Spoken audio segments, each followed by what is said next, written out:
A familiar face is back, and the WNBA is better for it. So are the Indiana Fever. Kelly Krauskopf, who is the former and now current leader for the Indiana Fever front office, joins us. Locked On Women's Basketball starts now.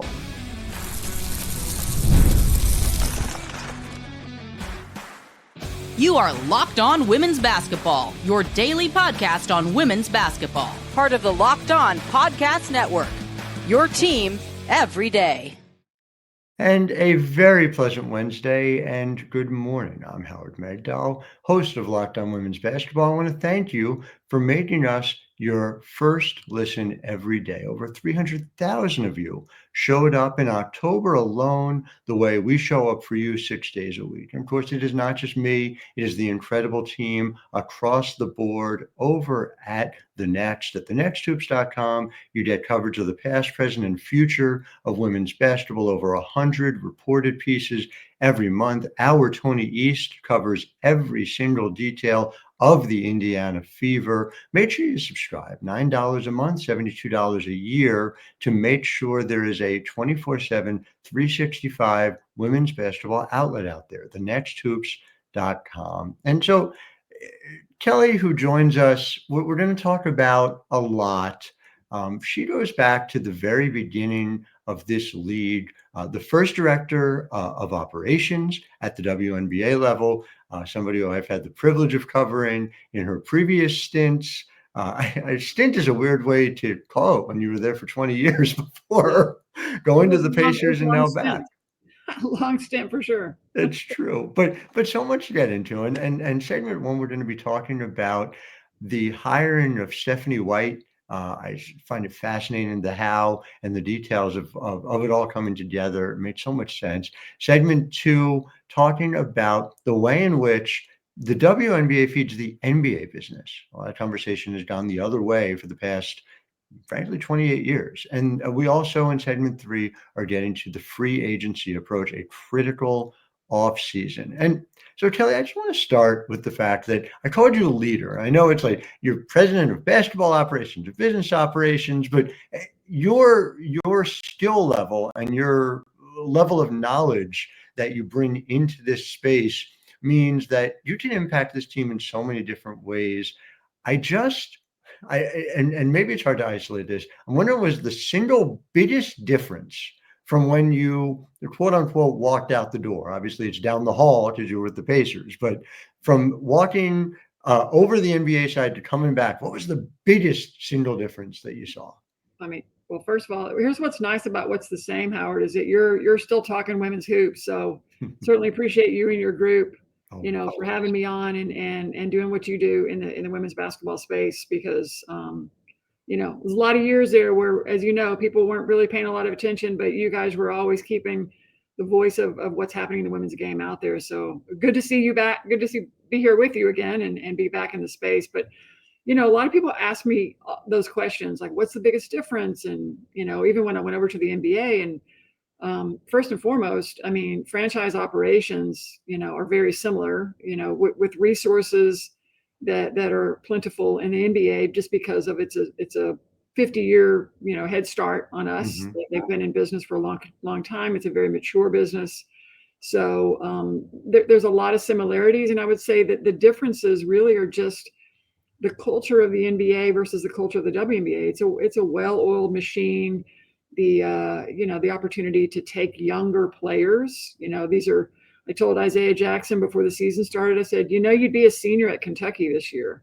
And he's, we've been watching him in a Pacers uniform for quite a while. Yeah. So those are, for me, when I was analyzing talent and I was really looking at studying personnel, you have to be so secure in your analysis. And we don't always get it right, because you don't know how a 19-year-old is going to be when they're 22. Mm-hmm. The good news is, in the WNBA, we're still able to follow those women throughout their college career. And so, you grow up a lot during those years, both physically and mentally. And speaking of 22, there is certainly a lot of the growth, and I don't really know why this has turned into such a hot button issue. This idea that Caitlin is responsible for a tremendous amount of growth. She is, of course, not alone and is taking advantage of conditions that have created by so many who came before her, frankly, yourself included.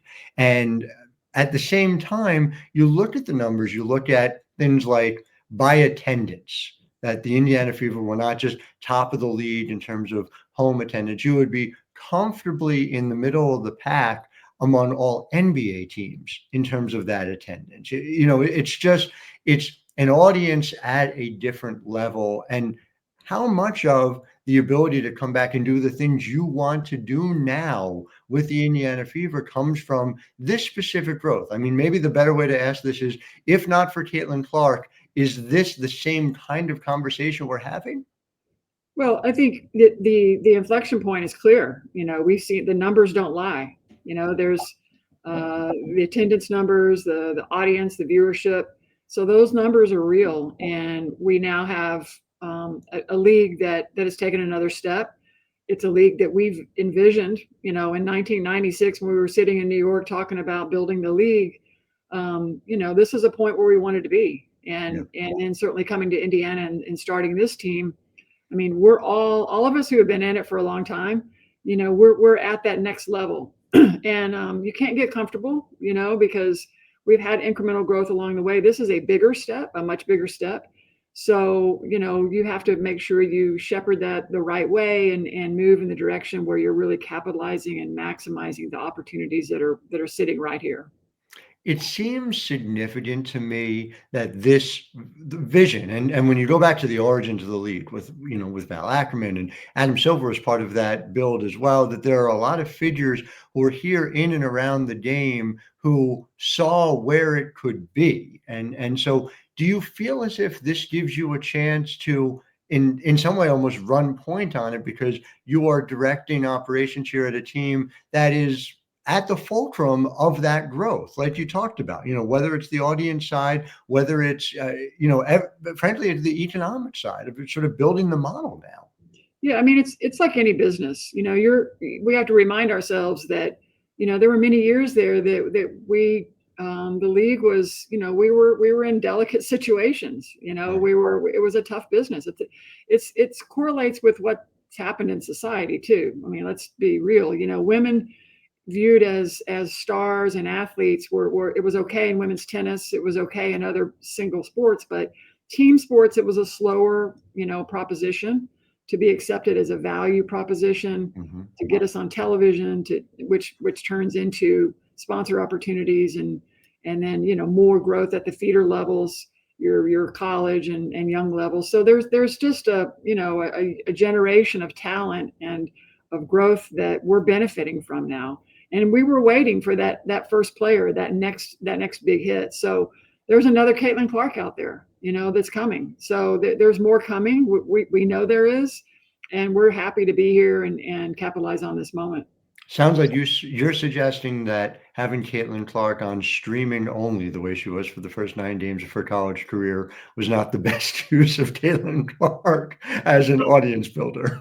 It's whatever it takes. We all try to utilize whatever assets we have, and you just never know what's gonna resonate and where you're gonna hit. And I think, there's all the players as that have been here, sort of carving out the space and digging the way. I mean, we have somebody in our franchise, Kelsey Mitchell, who's been here for 7 years, or just finished her 7th year, who was moved all over the city while this arena was under construction for a couple of summers. So,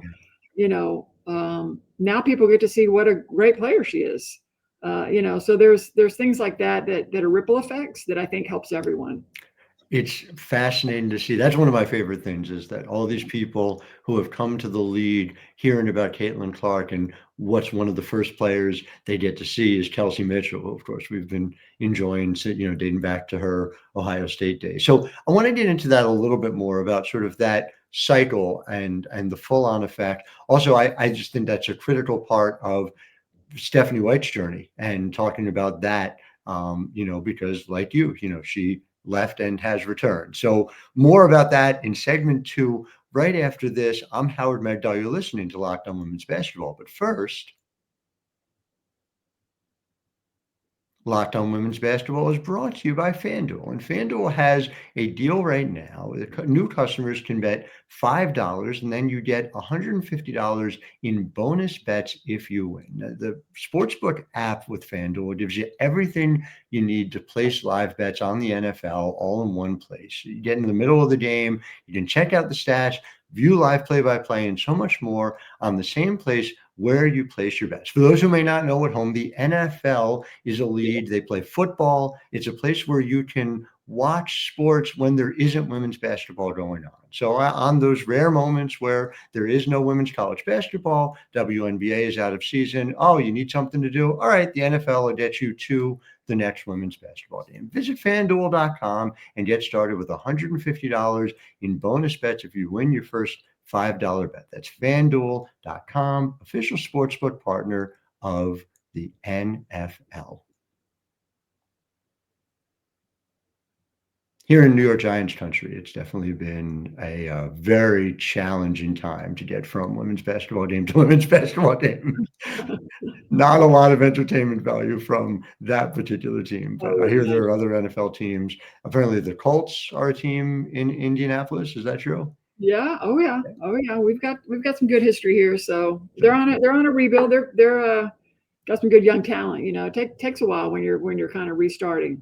This is very true. And so let's talk about that as it relates to the Fever. And so Stephanie White hired as head coach and had this feeling again of deja vu, like when you returned to the Fever.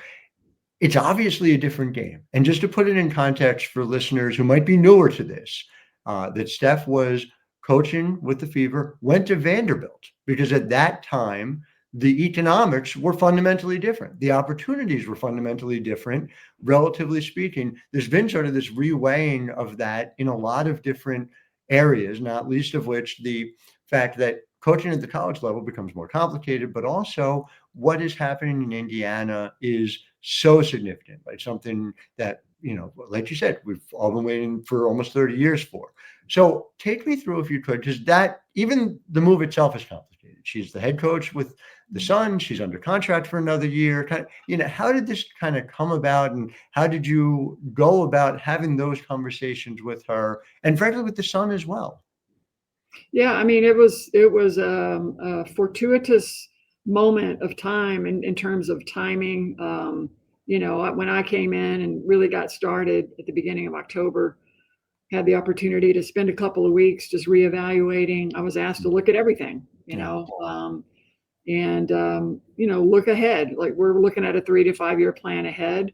And part of that is, every position, from coaching to throughout the organization, and really setting us up in a way that's going to shepherd us through this next decade or so. So, the coaching was part of it. I can't say anything bad about the job that Christy Sides and her staff did. No doubt.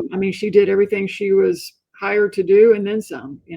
Through a tough first year of Caitlin and all the attention and everything that went with that. I give them a lot of credit.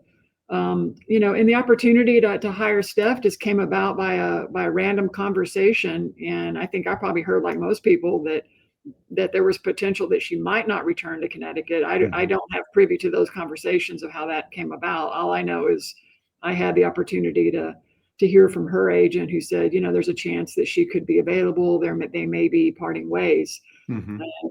And I was like, just keep me posted, because we're in the midst of making our decision too of what we're going to do. So that's really, and then certainly, Stephanie's, part of our history, part of our franchise, the fabric of our franchise. I know her as a coach. She's a proven winner. She's a proven leader. And she has the kind of experience really that we felt was necessary to kind of lift us through this next 3 to 5 to 7 years of kind of being on this expedited path. I don't think anyone thought we would be, sort of at the door of where we are, which I feel very confident that, we've got a good young group, and Kelsey Mitchell's part of that, but certainly the opportunity to add a few more pieces, and with the leadership like Stephanie, who has been in those moments, those tough playoff moments, those tough moments of winning games, and certainly, putting players in the right position. There was a comfort level that I had in putting her in that position again.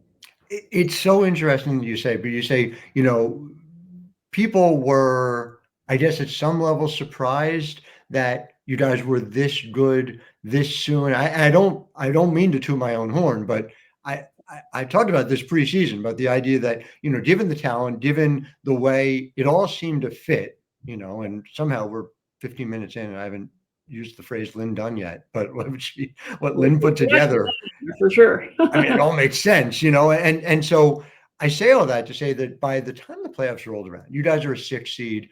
That's a tough, you got to go in and try and win in Connecticut. Connecticut was coached by Stephanie White. So, it was like, that's a challenge. Alyssa Thomas, DeWanna Bonner, et cetera.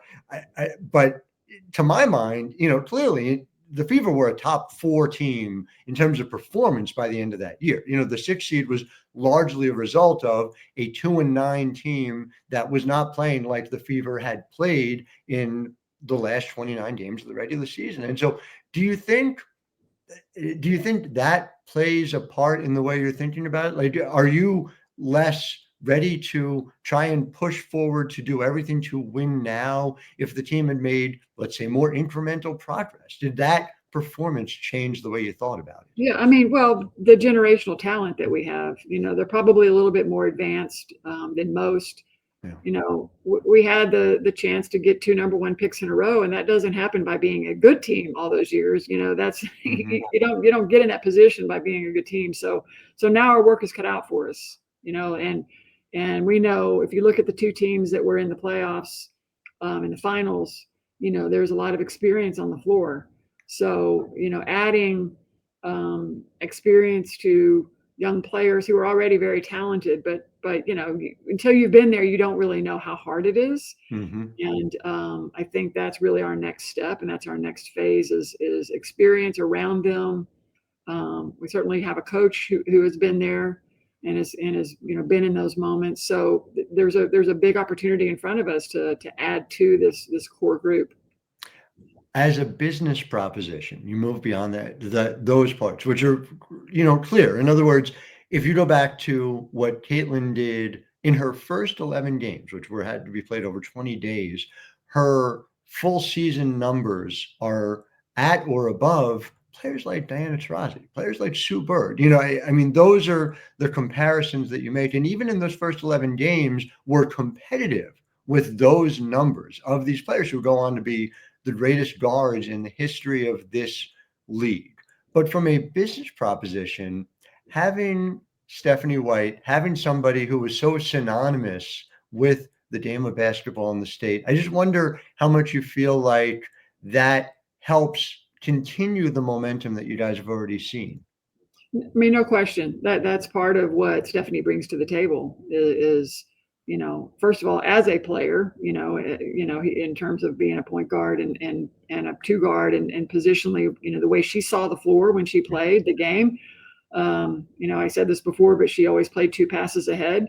So because she always knew, that was just her IQ, a very high IQ player, very similar to Caitlin, has this very high basketball IQ. And when you have players like that, and I would say Aliyah Boston is very smart too. She can make passes from the high post. She sees the floor. She knows where everyone should be. Kelsey has been in it 7 years now, so she's a savvy player. So there's, we're at a moment where that we have a coach that I feel like can maximize that opportunity and maximize those players. And the reality is, our window of time is now.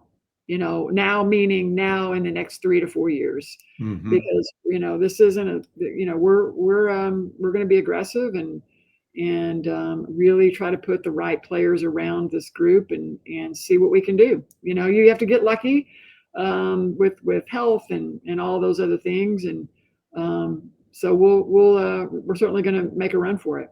My favorite advanced stat of Aliyah Boston is a 17.3% assist percentage out of the post in year 2. Just just ridiculous. Well, so we're going to talk business. We're going to talk about that full cycle and also just free agency approach, because there are some limitations from the current CBA that limit what you're able to do in terms of outbidding others, and things like that. But you also come as a bit of a pole position. So much more with Kelly Krauskopf in segment 3. I'm Howard Megdal. You're listening to Locked On Women's Basketball. But first, Locked On Women's Basketball is brought to you by Mint Mobile. And Mint Mobile offers a budget option to fight against what big wireless providers often provide. You get these bills, they suddenly go up. You don't know why. There's details in the bill, but you can't even understand what they are. Mint makes it easy. Mint Mobile says $15 a month. They mean $15 a month. When you purchase a 3-month plan, Mint Mobile is here to rescue you with premium wireless, $15 a month, high-speed data, unlimited talk and text, and it's delivered on the nation's largest 5G network. So to get this new customer offer and your new 3-month premium wireless plan for just $15 a month, go to mintmobile.com/lockedonnba. That's mintmobile.com/lockedonnba. Cut your wireless bill to $15 a month at mintmobile.com/lockedonnba. $45 upfront payment required. New customers on first 3-month plan only. Speed slower or above 40 gigabytes on the unlimited plan. Additional taxes, fees, and restrictions apply. See Mint Mobile for details. Back here in segment 3, talking about the full cycle of the business. And so I say this because I want to start it with a story. My wife has become an obsessive WNBA fan, was not a basketball fan until basically as a matter of self-defense, because I have games on all the time and we're married. She's watching WNBA games and absolutely loves it. And so she comes to me during the WNBA playoffs and says, "Hey, I've heard about this NBA. Is this something that I ought to check out?" And so, I was happy to share that with her. I've covered the league in the past, and the NBA, as I've said many times, is a wonderful way to spend some time between women's basketball games. And so there we are. So she's got this information at her, and I'm thinking, boy, this can't just be our personal experience. And then my email yesterday, I get an email that says, "You subscribe to WNBA League Pass. How'd you like a free 7-day trial for NBA League Pass?" I've been in this space a long time. I know you have too, going in both directions. This has always been part of the conversation. I know. How much are you seeing it as an opportunity, as something that at the team level that the Fever and Pacers are doing, not just driving audience from the NBA to the WNBA, but the other way around here? Yeah, I mean, Howard, when we started, David Stern's vision was to own basketball year round. So think about, the NBA through the traditional basketball season, going right into the WNBA into the spring and summer. So there's a year-round cycle for the sport of basketball that is NBA or WNBA. So that was the vision early on. And I think that's really where we are. There's a lot of crossover in fan bases, more so than the early days. And primarily because we have young men in the NBA whose mothers played in the WNBA or tried out for WNBA teams, or have moms who were great college players, but maybe they didn't make the pros. So there's a generation of NBA athletes who are big fans of the W, and so vice versa. So absolutely, there's a crossover effect, but it's also about growing the sport of basketball globally, domestically. The calendar of the year is, we want to be in front of you and your wife now. Thankfully, she's catching on. But that's kind of part of the plan is that the sport that we all love, you can catch a game any night, every night, and it might be a WNBA game or it could be an NBA game. Yeah, it's fascinating to see, and obviously that vision coming to pass has to be deeply satisfying for you, has to be deeply satisfying for so many who have been part of this for a long time. So I'm excited to continue to catalog it, and I know it's going to matter. I want to end with free agency, and specifically this. So you come in, we keep talking about it, and I think very fairly and accurately so. There are these three elite players among a roster that has a lot of talent in Aliyah Boston, Caitlin Clark, Kelsey Mitchell. The first two obviously are signed, on their rookie scale deals here. Kelsey being a free agent, you have the opportunity to offer her more, according to the CBA, than other teams. You can come into the Supermax. If she wants to go somewhere else, then there'd have to be a sign and trade that comes into it. It's not a lot more. And obviously you're hamstrung in some ways by this happening now, as opposed to, say, under the terms of a new CBA that might have a larger salary cap or more options or more, opportunities. So I wonder how you approach this year. Do you try and look at it short term? What are sort of the nature of the conversations to try and, sell her on continuing in the vision of where you guys are and where you don't? Yeah. I think honestly, most players who are unrestricted free agents are most likely looking at 1-year deals. Mm-hmm. So that's not unusual, and it certainly doesn't change our opinion of how important Kelsey is and how important she is to returning to this team. So that she's our number one priority. Yes, we do have the opportunity to core her, and it would be sort of irresponsible of me if we didn't utilize that opportunity. Right. So, going beyond that, I can't speak to that because I don't know what the future is, and can't really even talk about it, as well. So Sure. we're really focused on the 2025 season, and then trying to sign and grab, some more experienced players if we can, under the regulations that we have. But I feel pretty confident that we've got something to offer a lot of players. This is a place where we take care of players here. We have a tremendous company, top to bottom, Pacer side, Fever side, G League side. We're all in this together. This is a basketball company, basketball community.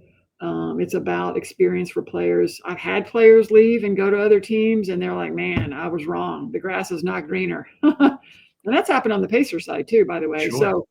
So it's, we know we have something special here, and it's our people. It's the fan base around here.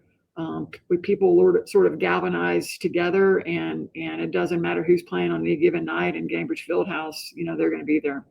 And just to kind of button that up on the Kelsey side, coring as sort of it's been taken different ways by different players through the years. But in this situation where, like you said, everyone's operating on a 1-year time frame right now because of this CBA negotiation, do you feel like there's an opportunity, especially when there's communication with it that comes along, to have that be ultimately not taken as a negative as you go forward with it? Yeah, you would hope. I think it's more of an honor, you've reached the level of, if I'm a player, it's like they think I'm important enough that I'm the tag to the franchise player. That's the way I would look at it, because those don't come along very often, and when you have the opportunity to do that, you want to use it on your most important player. Mm-hmm. And Kelsey Mitchell is that for us. She's in the mix. The Clark Mitchell backcourt is about as lethal as you can get.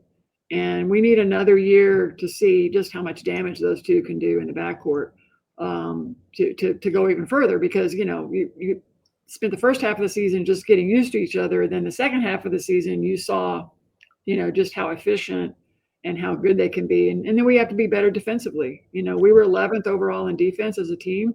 So our area of growth is really on the defensive end. And in last year's WNBA, the leader in defensive efficiency was the Connecticut Sun. Who was the coach of the Sun? I can't remember last year. Well, she better bring some of that with her. We've already had those conversations. I'm sure. Yeah, look, we don't need to be first in defense, but we just need to be better. We just need to be better. I think we're like second in pace. in terms of playing fast, and we'll continue that. Our offensive efficiency is very good, and there's ways that I think Steph will even, bump that up a notch. Mm-hmm. But on the defensive end, you can't win championships if you're last or second to the last. I mean, it just doesn't happen. Yeah. You can't outscore people. I mean, there's been teams that have tried that before, and it never works. I remember the Mystics got there when they got top half of the league in defensive efficiency. That was all Mike needed for that team. So, well, listen, this is the part of the show where I urge everyone to watch your team, but everyone already is, so I'm not going to even do so. And make sure you keep on doing it. Kelly, I appreciate your time. Always great to chat with you. Welcome back. To our listeners, thank you for making us your first listen every day. Good news, there's a dramatic boost in the host chair tomorrow because Gigi Spears is going to take you Thursday into the weekend. But until next time, I'm Howard Megdal, wishing all of you a wonderful Wednesday.